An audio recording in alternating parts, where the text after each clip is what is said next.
তেখেতে এটা কথা কৈ এৰা নাই নহয়, শ্ৰীমন্ত শংকৰদেৱক কোন ব্যক্তিয়ে তাঁতবাতি কৰিছে, পদলেহন কৰিছে, টিকেটৰ কাৰণে গৈছে, তো ৰাজহুৱা কৰিব লাগিব লুৰিণজ্যোতি গগৈ ডাঙৰীয়া। তেখেতে এনেকৈ সাৰি যাব নোৱাৰিব।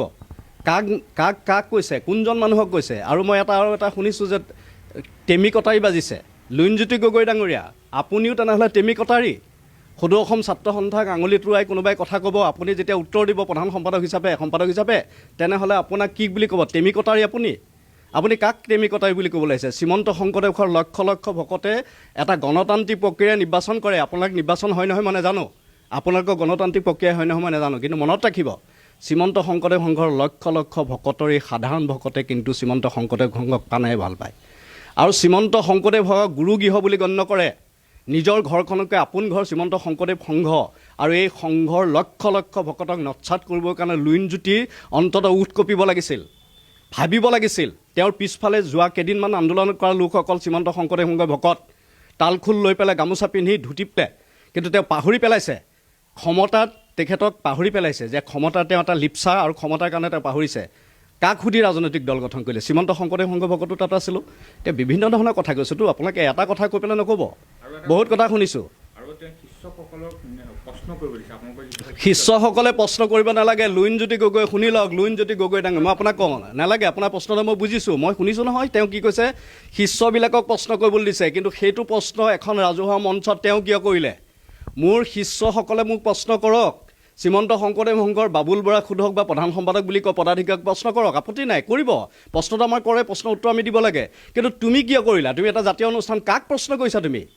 যিসকলে ৰাজনৈতিক দল গঠন কৰিবৰ পোষকতা কৰে সেইসকলে লোকক ৰাজনৈতিক কথা ক'বলৈ আহে। যিসকলে ৰাজনৈতিক দল ইটোৰ পিছত ইটো ৰাজনৈতিক দলক বিশ্বাসঘাতকতা কথা, সেইসকলে আমাক প্ৰশ্ন কৰিবলৈ আহে। মই 90 বছৰ ইতিহাসত শ্ৰীমন্ত শংকৰদেৱ সংঘৰ কোনজন পদাধিকাৰী প্ৰধান সম্পাদক দল গঠন কৰিলে? কোনটো ৰাজনৈতিক দল লৈ গ'ল? দেখুৱাই দিয়ক এটা। আৰু শ্ৰীমন্ত শংকৰদেৱ সংঘৰ এটা পদবীৰ পৰা এজন সাধাৰণ প্ৰাথমিকলৈকে সোধক কোনটো ৰাজনৈতিক দলক ভোট দিবলৈ দিছে বুলি শ্ৰীমন্ত শংকৰদেৱ সংঘই কয়। নেপায় নহয় তেনেকৈ ক'ব, অপমান কৰিব নাপায়। চৰকাৰ এখনৰ পৃষ্ঠপোষকতা নালাগে, তেখেতসকলে নাজানে কোন কাৰ ওচৰলৈ যাব লাগিব। নামঘৰ এটা বনাবৰ কাৰণে ভকতে কাৰ ওচৰলৈ যাব লাগিব, চৰকাৰ পৃষ্ঠপোষকতা নালাগে। চৰকাৰখনে গণতান্ত্ৰিক প্ৰমূল্যক যদি বিশ্বাস কৰে, গণতান্ত্ৰিক আন্দোলনৰ কথা কয়, কিন্তু গণতান্ত্ৰিক প্ৰমূল্যৰ চৰকাৰ এখন থকাৰ পিছত আমি চৰকাৰখনৰ ওচৰলৈ গৈছিলোঁ, কোন ৰাজনৈতিক ব্যক্তি গৈছিলোঁ নে কংগ্ৰেছ বিজেপি বুলি কৈছিলোঁ? মনত ৰাখিব লুৰিণজ্যোতি গগৈ ডাঙৰীয়া, মই আপোনাক আকৌ কৈছোঁ, শ্ৰীমন্ত শংকৰদেৱ সংঘই বিশ্ববিদ্যালয় আৰম্ভ কৰিলে কংগ্ৰেছৰ দিনত। তৰুণ গগৈ কংগ্ৰেছে আছিল, ৰকিবুল কংগ্ৰেছত আছিল, ভুৱনেশ্বৰ কলিতা কংগ্ৰেছ আছিল, পংকজ বৰা কংগ্ৰেছ আছিল, তেওঁলোকে পইচা দি থৈছে ইয়াত, মনত ৰাখিব। তেতিয়া মই কংগ্ৰেছ হৈ গ'লোঁ, আৰু এতিয়া মই বিজেপিৰ পৰা পইচা ল'লে বিজেপি হৈ গ'লোঁ। ৰকিবুল হুছেইনে পইচা দিছিলে, তৰুণ গগৈ পইচা দিছিলে, পংকজ বৰাই পইচা দিছিলে, ভুৱনেশ্বৰ কলিতাই পইচা দিছিলে, বীৰেণ প্ৰসাদ বৈশ্যই পইচা দিছিলে, ইয়াতে ৰাজেন গোহাঁই পইচা দিছিলে, সকলোৱে দিছে। আৰু এটা কথা মনত ৰাখিব, শ্ৰীমন্ত শংকৰদেৱ সংঘৰ যেতিয়া অধিৱেশন হৈছিল শিৱসাগৰত, মোদী ডাঙৰীয়াক মাতিছিলোঁ। মোদী ডাঙৰীয়া 6 তাৰিখে শ্ৰীমন্ত শংকৰদেৱ সংঘৰ অধিৱেশনত উপস্থিত হৈছিলে। সেই অধিৱেশন শেষ হোৱাৰ শেষৰ দিনাখন 8 তাৰিখে ৰাহুল গান্ধী ডাঙৰীয়া আমাৰ বিশ্ববিদ্যালয় পৰিদৰ্শন কৰিবলৈ আহিছিলে। মই ৰঙা দলিচাৰে আদৰিছিলোঁ। পাহৰি নাযাব, ৰাজনীতি কোনে কৰিছে এবাৰ ভালকৈ মনত ৰাখিব। শ্ৰীমন্ত শংকৰদেৱ সংঘৰ পদাধিকাৰী প্ৰধান সম্পাদকে ৰাজনীতি কৰা নাই। আৰু টেমি কটাৰী বুলি কাক কয় আপুনি? লুৰিণজ্যোতি গগৈ ডাঙৰীয়া, আপুনি কাক টেমি কটাৰী বুলি কৈছে, কাক বুজাইছে? মই শ্ৰীমন্ত শংকৰদেৱ সংঘৰ উত্তৰ কোনে দিব? প্ৰধান সম্পাদকে দিব। চৰকাৰৰ ওচৰলৈ কোন যাব? প্ৰধান সম্পাদক নে পদাধিকাৰী যাব? চৰকাৰৰ ওচৰলৈ মই যাব লাগিব, পইচা বিচাৰিবলৈ মই যাব লাগিব। আজি এখন বিশ্ববিদ্যালয় প্ৰতিষ্ঠা কৰিলোঁ, মাটি বিচাৰিবলৈ কাৰ ওচৰত যাম? মাটি কোনে দিব? বিশ্ববিদ্যালয় মাটি নিদিয়াৰ কাৰণে এখন বিশ্ববিদ্যালয়, জাতীয় বিশ্ববিদ্যালয়, লাখ লাখ এনেকৈ চিঠি চপা কৰি ভিক্ষা মাগিছিলোঁ চবতে। জাতীয় সংগঠনৰ যদি দায়িত্ব আছিল, আপোনালোকে আহিব লাগিছিল ভিক্ষা দিবলৈ। শ্ৰীমন্ত শংকৰদেৱ সংঘৰ এই সৰু সৰু ভকতে দিয়া ভিক্ষাই চলাইছোঁ বিশ্ববিদ্যালয়, পাহৰি নাযাব আপুনি। আপুনি তেনেকৈ কথা নক'ব। আপুনি জাতীয়তাৰ কথা কয়, মোক সোধক জাতীয়তাৰ কথা নক'ব। মই আকৌ কৈছোঁ লুৰিণজ্যোতি গগৈ ডাঙৰীয়া, 92 চনত মই যেতিয়া সাংগঠনিক সম্পাদক আছিলোঁ মৰিগাঁও জিলাৰ, সৰ্বানন্দ সোণোৱাল যিখন পথাৰৰ পৰা তেওঁ ভাষণ দিছিল, সেইখন পথাৰৰ পৰা নামৰূপৰ পৰা আছুৰ সভাপতি হৈছিল। মই তেতিয়া সাংগঠনিক সম্পাদক মৰিগাঁও জিলাত আছিলোঁ। তেতিয়া লুৰিণজ্যোতি গগৈয়ে কি কৰি আছিল মোৰ সন্দেহ আছে। কি আছিল তেওঁ? মইতো তেওঁক দেখা নাছিলোঁ, তেওঁতো মই নাম শুনা নাছিলোঁ। আমি জাতীয়তাবোধৰ কথা আমি ক'ম, জাতীয়তা মই ফালি দেখুৱাম। শ্ৰীমন্ত শংকৰদেৱ সংঘ মই প্ৰধান সম্পাদক, আজি শ্ৰীমন্ত শংকৰদেৱ সংঘৰ হৈ মই প্ৰধান সম্পাদকে উত্তৰ দিব লাগিব। এই উত্তৰবিলাক দিয়াৰ কাৰণে লুৰিণজ্যোতি গগৈ নিচিনা এজন মানুহে আমাৰ নিচিনা মানুহবিলাকক ৰাস্তাৰ ভিকহু বুলি ভাবে। সাধাৰণ মানুহবিলাকক এইবিলাকে গণ্য নকৰে, বুট জোতাই গচকিব বিচাৰে। জাতীয় অনুষ্ঠানক শিৰত লওঁ, যিটো অনুষ্ঠানক শিৰৰ মুকুট বুলি কওঁ, সেই অনুষ্ঠানক বুট জোতাৰে গচকিব বিচাৰে লুইনজ্যোতি গগৈ ডাঙৰীয়াই। শংকৰদেৱক বুলি শংকৰদেৱ বুলি তাচ্ছিল্য কৰে, ভকত বুলি তাচ্ছিল্য কৰে। এনেকুৱা কথা নচলিব। আজি ছাত্ৰ সন্থাই ইমান দিন আন্দোলন কৰিলে, পাহৰি নাযাব। আজি মই সমুজ্জ্বল ভট্টাচাৰ্য ডাঙৰীয়া মোক ভাই বুলি কয়। সমুজ্জ্বল ভট্টাচাৰ্য ডাঙৰীয়া আন্দোলন কৰিলে, আমি ইমান দিন আন্দোলন কৰিলোঁ ইমান মৰম আৰু স্নেহেৰে। এনেকৈতো আমাক আন্দোলন কৰা, আমি প্ৰাক্তন ছাত্ৰ নহয়, আমি আন্দোলন কৰা নাছিলোঁ, আমি ছাত্ৰ সন্থা কৰা নাছিলোঁ। তেওঁ লুইনজ্যোতি গগৈহে ছাত্ৰ সন্থা কৰিছে। আমি প্ৰাক্তন ছাত্ৰ নহয়। সন্মান কৰিবলৈ শিকক, সংস্কাৰ ল'বলৈ শিকক, ঘৰখনৰ সংস্কাৰ শিকক, শিষ্টাচাৰ শিকক। ভাষণ দিলে নহ'ব, মই ভাষণ দিওঁ, মই ডাঙৰকৈ কথা ক'ব নাই কোৱা। মোৰ তেওঁ ক'ব, তেওঁ উলিয়াই দিয়ক। তেওঁ প্ৰতাৰক ৰাজনীতিক কোন আছে তেওঁ উলিয়াই দিয়ক। লুইনজ্যোতি গগৈ ডাঙৰীয়াই আপুনি ৰাজনীতিক ব্যক্তিৰ কথা কৈছে, আপুনি উলিয়াই দিয়ক।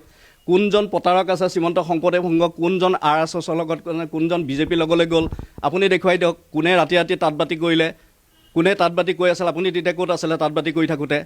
মই চৰকাৰৰ ওচৰলৈ যেতিয়া যাব লাগিব, মন্ত্ৰীৰ ওচৰলৈ যাব লাগিব, মুখ্যমন্ত্ৰীৰ ওচৰলৈ যাব লাগিব, তাৰ কাৰণে যদি মই ৰাজনৈতিক স্বাৰ্থৰ কাৰণে যাম, কোনোবা এটা চেনেলে কেতিয়াবা কিবা এটা ক'লে, তাকে লৈ পেলাই আপুনি কিয় ক'লে? আপোনাৰ নিজৰ বিচাৰ বিবেচনা নাছিল। যিটো সিদ্ধান্ত লৈছোঁ আজি, সকলো ৰাজনৈতিক দলৰ সকলো ব্যক্তিক মই কৈছোঁ, কৃষক, বনুৱা, যিমান হালোৱা সজোৱা সকলোকে মাতিছোঁ। ৰাজনৈতিক বুলি কোনো ব্যক্তিক আমি ৰাজনৈতিক বক্তব্য দিবলৈ মাতা নাই, আৰু বেলেগো মাতা নাই। সদৌ অসম ছাত্ৰ সন্থাক আমি মাতা নাই ইমান দিনে। কিয় ইমান বেয়া ব্যৱহাৰ কৰে আমাক? মনত ৰখা দৰকাৰ যে শ্ৰীমন্ত শংকৰদেৱ সংঘৰ মৰিগাঁও অধিৱেশনৰ হিচাপ মই এতিয়া দিব পৰা নাই। এইবিলাক কথাও বিভিন্ন সময়ত বিভিন্ন ধৰণৰ মানুহে কৈ আছে যে কিয় দিব পৰা নাই, তাৰ কাৰণবিলাক কিন্তু তেখেতসকলে আজি চৰকাৰৰ কিবা এটা পইচা ল'ব লাগে, কোনোবাই দিম বুলি ক'লে সেইবিলাক মানুহৰ পইচা এটা আমি ল'ব নাপালোঁ। সময়ত এনেকুৱা অৱস্থা হ'ল। আৰু সদৌ অসম ছাত্ৰ সন্থাইতো নিজেও এসাঁজ দিম বুলি কৈছিলে। সদৌ অসম ছাত্ৰ সন্থাত শ্বহীদ ভ্ৰমণত গৈ পেলাইতো আমি ডাক্তৰ পুনিয়াম পাটৰ সভাপতি, মই সম্পাদক, যুটীয়া সম্পাদক হৰেন্দ্ৰ বৰা, তাত গৈ পেলাইতো আমি এখন কাগজ দিছিলোঁ, আবেদন দিছিলোঁ, তেখেতসকলক লিখিম নে বোলে আপোনালোকে এসাঁজ দিব, বোলে দিম বুলি কৈছিলে। এসাঁজ দিম বুলিতো মোৰ স্মৃতি গ্ৰন্থত প্ৰকাশ হৈ আছে। কিয় নুসুধিলে? আজিতো এবছৰ হ'ল। ক'তা দিলে? মই সেইকাৰণে সুধিছোঁ, কিয় নুসুধিলে? তেওঁলোকেতো দিয়া নাই। মই যে আজি ইমান যে টকা হিচাপ দিব যে পৰা নাই, তেওঁলোকেতো মোক সোধা নাই যে আপোনালোকৰ বিপদ হ'ল নেকি। মোদীওতো নাহিলে, বেলেগতো নাহিলে। কলা পতাকা হাজাৰ হাজাৰ দেখাম বুলি দিল্লীৰ পৰা বহুত আন্দোলন কৰিলে। গতিকে তাৰপিছত ৰাজনৈতিক আজি হাগ্ৰামা মহিলাই ইয়াত ভোট বিচাৰি নাহে, কিন্তু তেখেতে 10 লাখ টকা নিদিলে। কাৰ কাৰণে নিদিলে? তেওঁ ইয়ালৈ আহিবলৈ নিদিলে, তেওঁ কি 10 লাখ টকা দিব? তেওঁ ইয়াত ভোট বিচাৰি আহিলে। তেনেকৈ গৈ ডাঙৰীয়াকৈ আহ্বান জনাইছোঁ যে আমাৰ যিখন অধিৱেশন, এই অধিৱেশনত আপোনালোকে সহযোগিতা কৰাৰ আমাক আশ্বাসো দিছিলে, বিশ্বাসো দিছিলে, আৰু সেইকাৰণে আমি অধিৱেশনখন পাতিছোঁ। আৰু আপোনালোকক আমি নিমন্ত্ৰণো জনাইছোঁ। আপোনালোকৰ সভাপতিকো মাতিছোঁ, যুৱ ছাত্ৰ পৰিষদৰ সভাপতিকো মাতিছোঁ, তেওঁলোকক নিমন্ত্ৰণ দিছোঁ, চিঠিও ছপা কৰিছোঁ। আমি সকলোকে মাতিছিলোঁ বোলে আপোনালোক সকলোকে আহক। কিন্তু চাওক, আজি ইটোৰ পিছত সিটো বক্তব্য দি তেখেতে মোকেই পোনে পোনে, মই শ্ৰীমন্ত শংকৰদেৱ সংঘৰ প্ৰধান সম্পাদক, এতিয়া বিবৃতি আপোনালোকে কাৰ পৰা লৈ আছে? বাবুল বৰাৰ পৰাতো লোৱা নাই। মইতো কোনো বাবুল বৰা নহয়, মইতো শ্ৰীমন্ত শংকৰদেৱৰ প্ৰধান সম্পাদক। লুইনজ্যোতিৰ ওচৰলৈ যেতিয়া যাব, লুইনজ্যোতিয়ে কাৰ প্ৰতিনিধিত্ব কৰিব? আছু প্ৰতিনিধিত্ব কৰিব। যদি কোনোবাই লুইনজ্যোতিক বেয়া বুলি কয়, ব্যক্তিগত পৰ্যায়তটো নহয় এইটো কথা। এইটোতো মোৰ ব্যক্তিগত পৰ্যায়ত নাছিলে, কাৰণ মই এটা নিৰ্বাচিত প্ৰতিনিধি। শ্ৰীমন্ত শংকৰদেৱ সংঘৰ মই এজন প্ৰধান সম্পাদক, সন্মানীয় প্ৰধান সম্পাদক। মোক তেনেকৈ কথা কোৱাৰ লগতে এবাৰ নিজেও ভাবি চাব লাগে। তেখেতক যদি তেনেকৈ কোনোবাই প্ৰশ্ন কৰে, তেখেতে ভাবিবনে, মনত ভাল পাবনে, অনুষ্ঠানটোৰ মানুহবিলাকে ভাল পাবনে, এই কথাটো ভাবি লোৱা দৰকাৰ। মই এইখিনিকে ক'লোঁ।